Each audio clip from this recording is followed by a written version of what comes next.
Okay. दुसरा एक प्रश्न असा आहे की सध्या आपण बघतोय की महायुतीमध्ये एकनाथ शिंदेंचे खूप नेते अडचणीत येताना दिसत आहेत.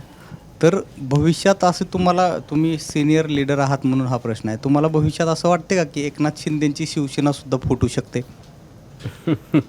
बघा, ती एक टोळी आहे. पक्ष आणि टोळीमध्ये एक फरक असतो. ज्यांना दोन प्रकारचे लोक असतात, ज्यांना काहीच मिळालं नाही आणि ज्यांना भरपूर मिळालं.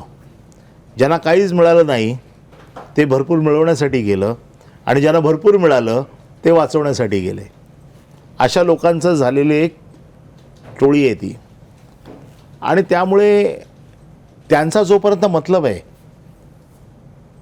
तोपर्यंत ते एकत्र राहतील. ज्या दिवशी त्यांचा मतलब संपेल तिकडे पक्षनिष्ठा किंवा पक्षाचे विचार, मी जसं सांगितलं बाळासाहेबांच्या विचाराचे आज जे काय गोडवे गात आहेत, बाळासाहेबांनी काय डान्स बारमध्ये पोरी नाचवायला शिकवल्या नाही. त्यामुळे हे सगळे जे काही कॉमन मिनिमम प्रोग्रामवरती जमलेले लोक आहेत, ज्या दिवशी कॉमन मिनिमम प्रोग्राम संपेल त्या दिवशी हे सगळी फुटाफूट होऊ शकते. दुसरं असं की आता शिवसेनेचं म्हणजे तुमच्या शिवसेनेचं खास करून मुंबई महापालिकेवरच असा जास्त फोकस असल्यासारखं वाटतंय.